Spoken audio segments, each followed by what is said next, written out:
베드로전서입니다. 베드로전서 4장 12절에서 19절까지의 말씀입니다. 오늘은 말씀 제목이 좀 그렇습니다. 예수쟁이, 그 영욕의 이름.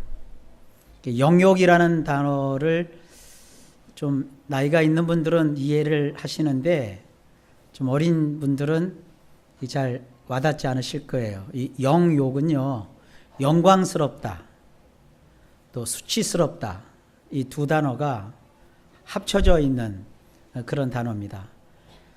그리고 그리스도인이라고 하면 좀 폼이 나는 것 같은데 제가 예수쟁이라고 표현을 했어요. 사실은 그리스도인보다는 예수쟁이라고 얘기를 해야 성경이 말하는 그리스도인의 개념에 더 가깝습니다. 어쨌든 그리스도인이라는 이름이 됐든 예수쟁이라는 이름이 됐든 그 이름은 어떤 분에게는 영광스러운 이름이지만 다른 분에게는 아주 부끄러운 이름이기도 합니다. 이 양면성을 가지고 있는 이 예수쟁이 혹은 그리스도인이라는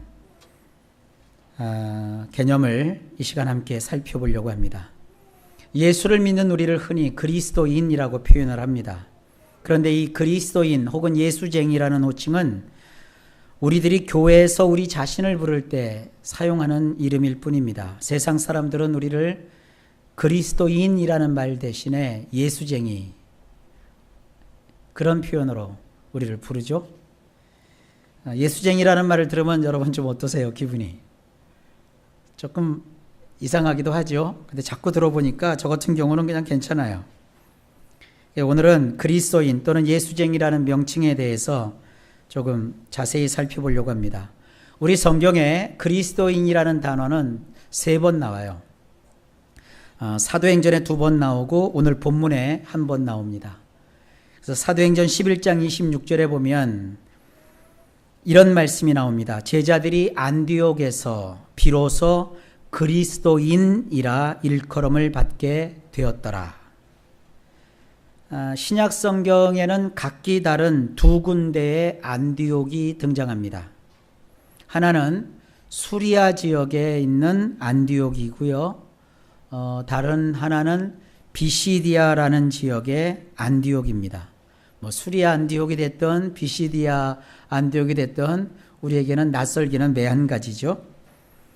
어쨌든 이 최초의 그리스도인이라는 일컬음을 받은 곳은 비시디아 안디옥이 아니라 수리아 안디옥입니다. 이 수리아 지역을 굳이 지도에서 표시를 하려고 하면 터키에 가깝죠. 터키지요. 그리스도인이라는 이 단어는 헬라 말로는 크리스티아노스라고 합니다. 무슨 공룡 이름 같죠? 크리스티아노스. 이 노스라는 단어가 뒤에 붙으면요, 이것은 어떤 집단, 어떤 무리, 이런 의미가 있어요. 그래서 공룡 이름 같은 거 학명으로 붙일 때 맨 뒤에 노스라든지 우스라든지 이런 단어를 붙이는 거예요. 크리스티아노스라는 것도 비슷한 거예요. 이걸 좀 좋게 표현하면 그리스도와 연합한 자 혹은 그리스도에게 속한 자, 이렇게 번역할 수 있는데 조금 독하게 번역하면 그리스도에게 미친 놈들, 이런 뜻이에요. 그러니까 우리도 그런 표현 듣잖아요. 교회 미친 사람들, 그런 표현 우리가 사용하지 않습니까?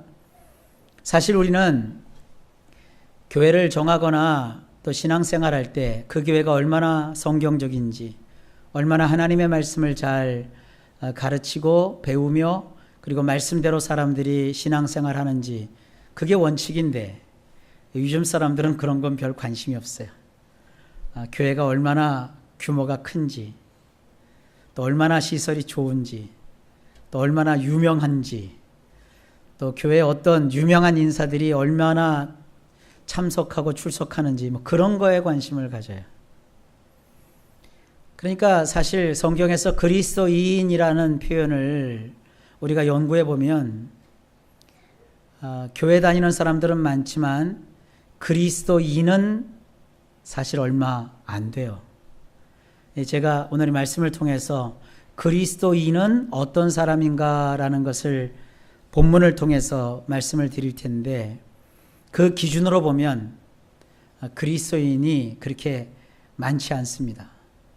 예수에 정말 푹 빠진 사람, 예수에게 정말 속해 있는 사람, 예수님의 보혈에 대한 그 감동을 가지고 있는 사람, 예수님에 대한 그 얘기에 막 심장이 뛰는 사람, 이런 사람들이 그렇게 많지 않아요.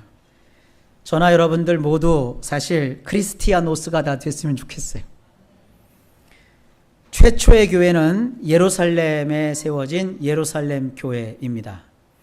이 예루살렘 교회의 규모를 가지고도 사람들이 여러 말이 있어요. 근데 사실 예루살렘 교회의 규모를 가만히 연구해 보면 작은 교회 규모가 아닙니다. 예루살렘 교회의 교세는 보통 학자들이 5만에서 8만 정도로 쳐요. 그러니 요즘 말하는 소규모 교회, 작은 교회, 그것도 운동, 이런 게 사실은 성경적인 게 아니에요. 교회가 커야 성경적이냐, 그것도 아니에요. 유대인들 가운데 하나님께서 구원으로 하나님의 사람들을 부르셨기 때문에 예루살렘 교회가 굉장히 규모가 클 수밖에 없었어요. 예루살렘 교회는 무슨 큰 건물을 가지고 있는 것이 아니라 예루살렘에서 예수님에게 속한 자, 예수님을 따르는 자, 예수님을 믿기로 했던 자를 다 통할해서 예루살렘 교인이라고 우리가 표현을 하는 거예요. 그러니까 우리가 가지고 있는 어떤 지역, 어떤 건물, 이런 자그마한 개념으로는 예루살렘 교회를 이해할 수가 없죠.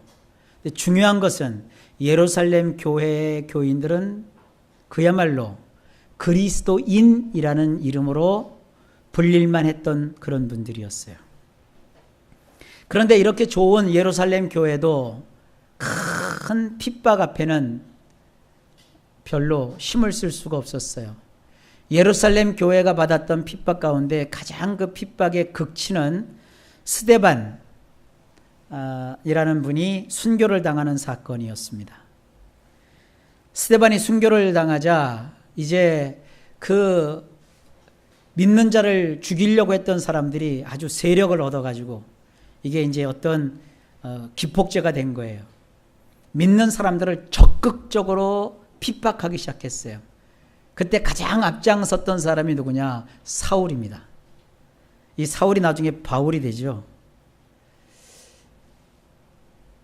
여기서 한 가지 힌트를 드릴게요. 지금 여기 앉아 계신 분들 중에서 기독교 신앙에 대해서 아주 싫어하는 분이 있다고 칩시다. 그러면 하나님은 그분에게 정말 인생의 본때를 보여주세요. 어떤 본때를 보여주시냐? 어느 순간 계기를 마련하셔가지고 그가 가장 예수 잘 믿는 자로 만들어 버리세요. 그게 바울이 그래요. 바울이 어느 정도냐면 믿는 자를 잡아다 가둘 뿐만 아니라 심지어는 죽일 수 있는 권세까지 가졌어요. 그것도 완장 채워져서 막 그냥 그 완장의 힘으로 사람을 죽이려고 하는 게 아니라 이론으로 중무장한 사람이에요. 이 지식을 갖춘 사람들이 이상한 사상에 빠지면 큰일 내는 거 아시죠? 굉장히 무서운 거거든요. 바보 같은 사람들은 완장 채워줘서 하다가 그 사람 데려다가 몇 대 때리면 다시 싹 바뀌어요. 근데 사상을 가진 사람은요, 핍박을 가해도 그 사상이 안 바뀌어요. 바울이 그런 사람이에요. 유대 율법주의에 꽉 들어차 있는 사람이에요. 근데 하나님은 이 사람을요, 기가 막힌 방법으로 꼬꾸라뜨리세요. 하나님 그런 분이에요. 그러니까 반대를 해도 적당히 반대를 해야지 너무 크게 반대하면 오늘날 여러분들이 목사가 될지도 몰라요. 너 목사나 해라. 이게 저주라면서요. 저는 저주를 한 몸에 받고 살고 있지만 제발 여러분 목사가 아니었으면 좋겠어요. 그죠? 교회에서 신앙생활 잘하는 교사, 또 찬양대 대원, 또 뭐 정말 그 교회에서 신앙 좋은 장로 뭐 이 정도 되시면 좋지 그냥 목사 되고 사모 되고 이렇게 하지 마세요. 그런 분들은 여러분들이 안 돼도 될 사람들이 많이 있어요. 그러니까 너무 이렇게 반대하지 마세요. 아멘도 안 하고 막 그러는데 자, 스데반에게 순교를 당하자 교회가 흩어졌어요. 유대인들이 여러 지역에 흩어졌는데 수리아 지역에 위치한 안디옥에 가서 처음에는 그 유대 사람들이 그곳에서도 유대인들에게만 하나님 말씀을 전했어요.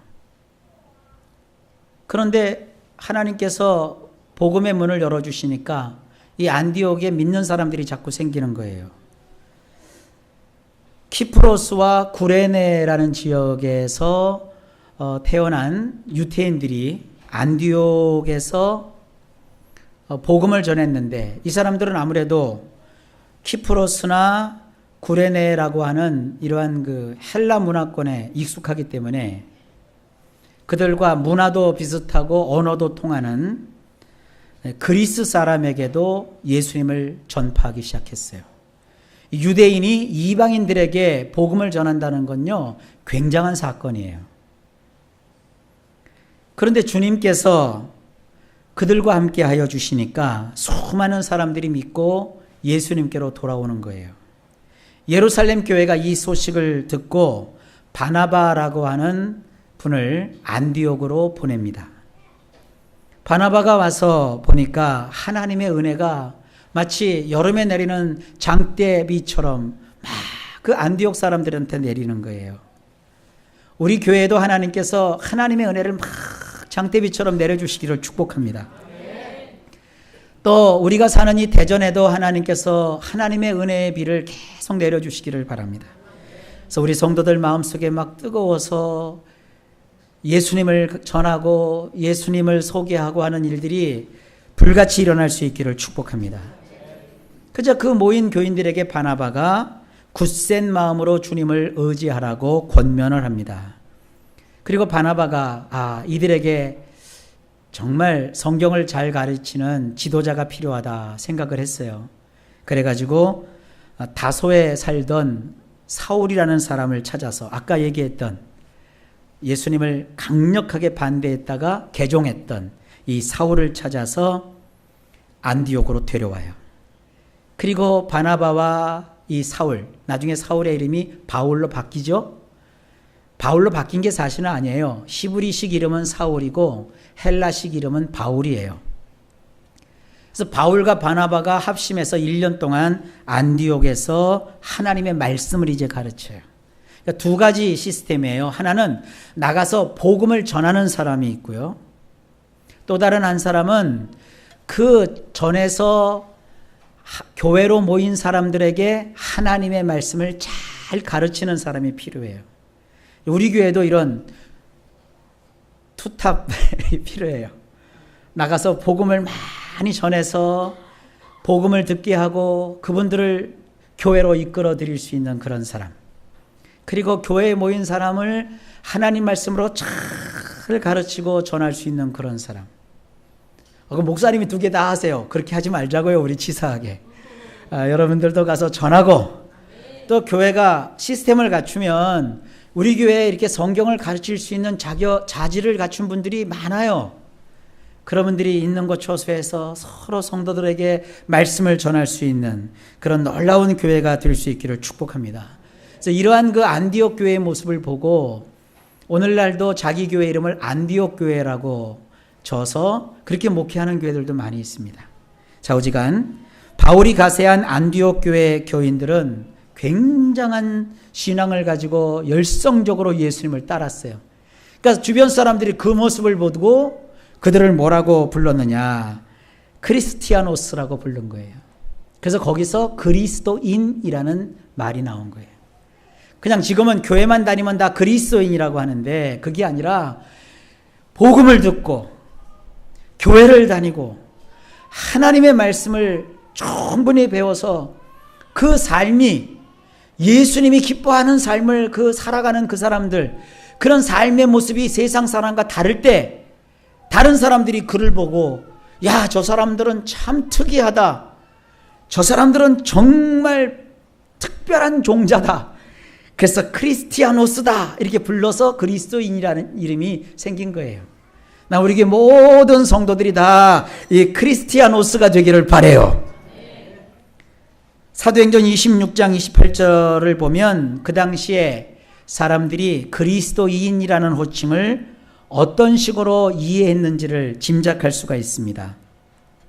이 당시에 그 본문의 배경을 보면 바울이라는 분이 선교 여행을 크게 3차례나 해요. 그래서 마지막에 예루살렘에 왔는데 바울은 예루살렘에 와서 자기가 어떠한 처지가 되어서 그 이후의 삶이 어떻게 될지 이미 다 알고 있었어요. 그래서 예루살렘에 와서 바울을 반대하는 유대 극단주의자, 극단적인 율법주의자들에 의해서 고소를 당해요. 그리고 그 바울을 제거하려는 자들이 있었어요. 그걸 기화로 바울이 로마에 가서도 복음을 전하려는 그런 원대한 계획을 가지고 비장한 마음으로 예루살렘으로 들어가요. 아니나 다를까 유대 지도자들에 의해서 바울이 체포를 당했고 또 바울을 죽이려는 자들이 어떻게 해서든지 바울을 죽이려고 음모를 꾸며요. 근데 하나님의 사명을 받은 바울은 예루살렘에서 죽게 되는 것이 하나님의 뜻이 아니었어요. 여러분, 사명을 가진 자는 3차 대전이 터져도 사명이 끝나기 전에는 안 죽어요.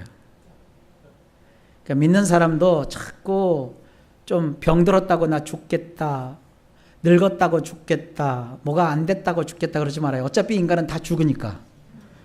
그러니까 주신 사명이 무엇인지 그거 발견하게 해달라고 하고, 그리고 그 사명을 이루려고 시간도 드리고 재능도 드리고 노력도 드리고 내 삶을 들여보는 거예요. 그래서 인간을 사는 거예요. 인생 가만 보면 참 무상합니다. 여러분들 하루 일 마치고 어떻게 갈 데가 좀 있어요? 갈 데가 없어요. 아니, 예수 안 믿는 분들은 직장 마치면 또 일 마치면 술집이라도 가죠. 근데 이 참 예수 믿는 분들은 제가 술에 대해서 적대시하는 건 아닙니다. 이게 술집에 가서 이상한 짓 할 수도 없는 거고, 목사는 더 그래요. 목사는 극장도 못 가. 이게 예수 믿는 사람들이 어디 가서 여가 활동 할 수 있는 데가 별로 없어요. 믿음을 가진 사람이 이렇게 세상 보면 참 허무해요. 그러니까 사명 발견해야 돼요. 사명을 가지면 행복해요. 일 마치고 누군가 전도해야 될 사람 있으면 찾아가서 차 한잔 마시면서 전도하는 거예요. 사명을 감당하는 사람들은요, 정말 1년 365일을 바쁘게 살아갈 수 있어요. 여러분도 예수님 안에서 자꾸 세상 향락이나 세상의 어떤 유혹에 빠지지 마시고 사명을 발견해서 우리 다 크리스티아노스, 공룡같이 말이죠. 크리스티아노스 같은 그리스도인들이 되셔가지고 사명을 감당하는 삶 살 수 있기를 축복합니다. 어쨌든 이 바울이 잡혀가지고 재판을 받는데, 정식 재판을 받기는 받는데 이 재판을 받으러 오는 사이 자꾸 바울을 죽이려고 해요. 그러니까 바울이 아예 선고해요. 나 여기서 재판 못 받겠다. 내가 로마 시민권자다. 나 황제에게 상소한다. 로마 시민권을 가진 자가 황제에게 재판받겠다 그러면 로마 당국에서 군대를 동원해서 그 사람을 호위해서 로마 황제의 법정에 세워야 돼요. 그러니까 대단한 인물이죠. 그래가지고 그 당시에 신임으로 부임했던 유대 총독 베스도라는 사람하고 그 지역의 분봉왕이었던 아그리빠 왕이 한자리에서 이 바울을 신문을 해요. 황제에게 상소한 이 사람이 도대체 어떤 죄를 졌는지 그걸 써서 황제에게 보내야 되잖아요. 그러니까 황제에게 압송하기 전에 바울을 신문하는데, 바울이 그렇게 된 그 이유를 설명하는 거예요. 바울이라는 사람은 뭐 달리 자기 신변을 변호하겠어요? 내가 이렇게 된 것은 바로 이러이러해서 내가 예수를 믿게 된 것이고 내가 믿는 예수님은 죽었다가 부활하신 분이시다. 막 설교를 한 거예요. 그러니까 부활했다는 말에 이 베스도라는 그 유대 총독은 깜짝 놀라면서 내가 미쳤구나. 내 많은 학문이 너를 미치게 했구나. 이렇게 평가를 해버렸어요. 자, 예수를 잘 믿는 그리스도인이 복음을 열심히 전하면 듣는 소리가 그거예요. 네가 미쳤구나. 적어도 예수 믿는 사람은 이 소리는 한두 번씩은 들어야 돼요. 장사 잘해서 돈 많이 버는 사람은 돈에 미쳤다는 소리를 들으면서 으쓱으쓱해요. 그죠? 수영 잘하는 사람, 이 사람은 수영에 미쳤다 그러면 또 으쓱으쓱해요. 아니, 수영이라는 게 몸 건강을 위해서 하는 거 아닙니까? 그냥 물에 떠서 왔다 갔다 하면 그거 돼요. 그냥 가서 한 40분 수영하면 돼요. 아, 그런데 수영장 가보니까 정말 미친 사람들이 한둘이 아니요. 뭐 바다 수영을 간다고 그러고, 뭐 어떤 사람은 세상에 요 대한해협을 또 7시간에 건넜대 또. 와가지고 우리는 수영장 가면 그냥 수영복에다가 모자 갖고 수경 갖고 들어가서 수영하고 나오는데 이 사람은 막 장비가 막 장난이 아니요. 뭐 납덩이까지 갖고 와. 수영장에. 그래서 막 오리발 착용하고 납덩이 쓰고 막 물에서 이러고 막 별짓들을 다 해요. 그래서 저거 미쳤대. 사람들이 수영장에 미쳤대. 그러면 사람들이 그 사람 되고 수영에 미쳤다는 것은 수영장에서는 그것은 존경한다는 소리요. 여러분, 예수를 어디까지 믿어보셨어요? 적어도 우리가 크리스티아노스라고 소리를 들으려면 지체 높은 사람한테 이제 미쳤구나 이 정도로 소리를 들으셔야 돼요. 여러분, 예수는 정말 믿을 만한 가치가 있는 거예요. 그랬더니 옆에서 아그리빠 왕에게 또 이 바울이 또 한 소리 해요. 지금 압송당할 위기인데 최고의 권한을 가진 아그리빠 왕한테 당신도 선지자를 믿습니까? 왕한테. 그러니까 이 선지자가 내가 적은 말로 나를 권하여 그리스도인이 되게 하려는도다. 그렇게 말을 해요. 이건 무슨 얘기입니까? 야, 미치려면 너나 미치지. 나까지 미치려고 했냐? 이 얘기예요. 우리가 예수님을 전하고 복음을 증거하다 보면 주로 듣는 얘기가 그런 거예요. 야, 믿으려면 너나 믿어라 그래요. 남편과 아내가 신앙 갖고 씨름을 해요. 그러다가 처음에 남편이 막 우격다짐으로 아내에게 교회를 못 나가게 막 해요. 근데 바보들이요. 못 나가게 하면 더 나가는 거 아시죠? 남편이 집에 있는 성경책을 싹 다 없애버렸어요. 바보. 여성이요. 성경책을 사다가 쌀통 깊숙하게 집어넣고 보는 거예요. 남편이 그걸 또 발견했네. 그러니까 이번에는 아내가요. 성경책을요. 어디다 보관하냐면 남편이 손이 안 닿는 곳이 있죠. 옆집 아줌마한테 보관해 놓고 와서 남편 나가면 다시 갖다 보고 그래요. 그러다가 어느 날 남편이 내 아내 교회 나가는 것을 반대할 수 없다 이렇게 생각하면 그다음부터는 그래요. 너나 잘 다녀라 이제 그렇게 버려요. 이게 신앙을 가진 이 그리스도인의 삶이 이렇습니다. 그리스도인은 절대 타협하지 않습니다. 그리스도인은 절대 뒤로 물러서지 않습니다. 다른 건 다 잃어도 예수 그분은 놓치지 않아요. 우리 성도들이 그렇게 되길 바라요. 아그리빠의 표현에 보면 당시 그리스도인은 요즘식으로 하면 예수에 미친 예수쟁이를 뜻하는 거예요. 예나 지금이나 교회를 잘 다니고 예수님을 잘 믿는 사람을 별종 취급을 해요. 사회에서도 대충 교회를 다니는 사람을 가리켜 그냥 교회 다닌다고 말하지만 유별나게 신앙에 열심을 내는 사람을 가리켜 예수쟁이라고 불러요. 우리는 모두를 묶어서 그리스도인이라고 표현하지만 사실 그냥 그리스도인이라는 말을 붙이기에 좀 미안한 그런 사람들이 참 많습니다. 택시를 탔어요? 택시 하시는 분이 아니 내가 탔는데 내가 생기게 예수 믿는 사람처럼 생겼나 보죠? 근데 교회 욕을 막 하기 시작하는 거예요. 왜 이렇게 교회 욕을 하시는가 싶었더니 자기 마누라 때문이래. 자기가 운전하고 집에 들어가면 마누라가 집에 없대. 어디 가요? 그러니까 교회가 있대. 아니 제가 좀 기사니까 맛있는 식당 많이 알 거 아니요. 가서 기사 식당 가서 먹고 들어가면 되지. 그걸 뭘 집에 없다고 그래요. 그래서 제가 그랬어요. 왜요? 교회 가시는 게 싫어요? 아이, 교회 가서 말이지, 누구하고 바람 났는지 어떻게 아냐? 그래서, 이 양반 봐라. 가만히 지나서는 안 될 것 같아. 그래서 내가 그랬죠. 사장님, 모르시는 말씀 마십시오. 우리 교회 다니는 여자 신도님들 보면, 내가 이제 목사라는 표 안 메고, 집사라고 하면 목사 티가 날 거 아니에요. 그래서 여자 신도님들. 여신도님들 보면 교회 와서요, 내 남편 운전하는 분인데 사고 나지 않게 해주세요. 그렇게 기도하던데요. 안전하게 운전하게 해주세요. 그렇게 기도하시던데요. 아유, 사장님 사모님도 교회 가서 사장님 안전운행하라고 기도하고 계시겠네요. 그랬더니 또 씩 웃어요. 그건 또. 그래, 참 이상하다. 그래서 두 번째 그래요. 근데 교회 나가는 게 뭐가 이렇게 싫으세요? 기도하는데.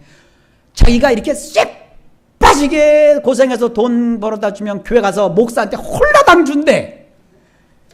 그것도 좀 안 되겠더라고요. 아저씨가 세상을 잘 모르시는군요. 저도요, 사람들을 많이 만나는 직업군인데요. 바람난 여자들은요, 돈 다 써요. 재산 다 갖다가 제비들한테 다 줘요. 그거 예수 믿는 분들 그 헌금하는 거 이렇게 많지 않아요 하면서 쭉 또 얘기를 해줬어요. 그래서 이해를 시켰어요. 그러면서 제가 결정적으로 마지막에 그렇게 얘기했어요. 사장님 행복한 줄 아세요? 남편이 운전을 하니까 얼마나 위험해요. 근데 교회를 다니니까, 아내가 교회를 다니니까 혹시 아내가 어디 갔는지 찾을 때 그냥 교회 오면 될 거 아니에요.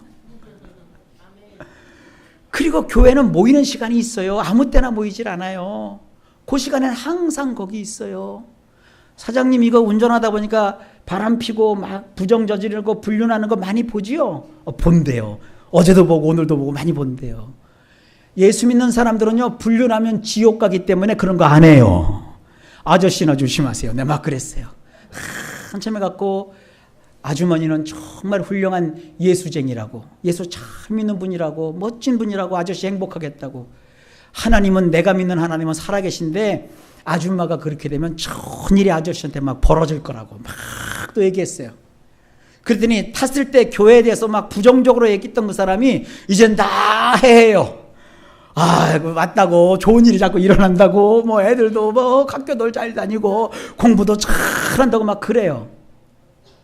여러분, 이 세상은 예수 잘 믿는 예수쟁이가 필요해요. 그러니까 저도 목사이기 전에 예수쟁이고요. 여러분도 예수쟁이에요. 우리 정말 미쳤다는 소리 들을 정도로 예수 잘 믿어봅시다. 예수 믿는 사람들이 뭐 교회 와서 뭐 11조도 하고 감사헌금도 하고 이러니까 막 재산이 빌 것 같죠? 아니요. 규모 있게 생활하게 돼요. 돈이라는 게 그래요. 벌어놓은 만큼만 거기서 돈이 돌지 않아요. 규모 있게 하나님 앞에서 재정 생활을 하는 사람은 하나님이 또 규모 있게 재정을 채워주세요. 시간도 마찬가지예요. 교회 다니는 사람들은요, 아주 시간도 알뜰살뜰하겠어요. 여기 남편분들한테 제가 얘기할게요. 내 아내가 교회를 일단 다닌다면 일단 아내에 대해서는요, 98%는요 안심하세요. 이 일이 믿고 사는 인생 얼마나 중요한데요. 요즘 아시죠? 남편 있고 남자친구 있고 애인 있고 이런 거 아시죠? 이게 세상의 풍조예요. 아유, 목사님 내 아내는 괜찮대. 어딘 이렇게 보내도 아무도 손도 안 본대. 네 눈이니까 안 보이지. 다 사람마다 매력이 있어요. 그렇죠? 동의 안 하네. 여러분, 변신 프로그램 안 봤어요? 테레비 같은데 매주같이 생긴 죄송합니다. 여성인데 데려다가 막 이게 눈 이렇게 하고 머리 싹 하고 막 이렇게 하고 막 옷 쫙 입히니까 뭐가 돼요? 멋진 귀분 되잖아요. 여러분의 아내가 그 정도 사람이요. 여러분 아내가 횟가닥 해가지고 이상하게 막 세상으로 향해 봐요. 여러분 가정 거덜나요. 근데 그렇게 그냥 예수 안 믿게 해서 그렇게 만들래요? 아니면 아내가 시간 따라 하나님께 나와서 철 따라 하나님께 기도하고 내 자녀를 사랑하고 내 남편을 아끼고 그리고 하나님 주신 물질을 정말 청지기 정신을 가지고 관리를 하고 자기 인생에 대해서 준비할 줄 알고 항상 자기 자신을 돌보면서 멋지게 인생을 살아가는 그런 아내가 되기를 원하십니까? 어떻게 되기를 원해요? 이 세상에 미쳤어도요, 예수께 미친 사람은 세상에 안 미쳐요. 이 세상이 뒤바뀌어도요, 예수님에게 속해 있는 사람은요, 그 마음의 중심이 늘 일정해요. 이런 아름다운 인생을 하나님을 믿는 자들은 살아가게 마련입니다. 오늘 이 본문에 보게 되면 예수 믿는 사람은 누구냐? 세 가지로 말하고 있어요. 제가 설명은 안 드릴게요. 첫째, 그리스도의 고난에 참여하는 자고요. 둘째, 그리스도인은 복음을 순종하는 자고요. 셋째, 그리스도인은 선을 행하는 자입니다. 자, 마지막으로 주보를 좀 보세요. 제가 인터넷에서 구했던 자료인데요. 아주 내용이 좋아서 제가 번역을 했어요. 몇 년 전에 번역을 해서 이거를 페이스북에다 올려놨더니 오늘 보니까 공유가 580 몇 명이 공유를 했더라고요. 이걸. 놀라지도 않네요. 페이스북에서 한 600건 가까이 공유를 했다면요, 이 글을 본 사람은 몇천 명이 넘어요. 굉장히 공감을 많이 했던 글이라 우리 성도님들에게 좀 소개시켜 드리려고 해요. 저는 이걸 그리스도인이라고 번역을 하지 않고 예수쟁이라고 번역을 했어요. 나는 예수쟁이랍니다. 예수쟁이라고 했을 때 난 깨끗하게 사는 사람이란 소리가 아니에요. 난 전에 방탕했으나 돌아왔고 용서받은 사람이라고 속삭이는 거예요. 예수쟁이라고 했을 때 이것은 뻐기려는 것이 아니에요. 난 쉽게 넘어지기 때문에 그리스도의 인도하심이 필요하다고 말하는 거예요. 예수쟁이라고 했을 때 강한 척하는 게 아니에요. 난 약하기 때문에 뭘 하려 들 때 그분의 능력이 필요하다고 고백하는 거예요. 예수쟁이라고 했을 때 성공했다며 거만 떠는 게 아니에요. 난 실패를 달게 받아들이고 내 추잡한 모습을 하나님께 씻겨달라고 청하는 거예요.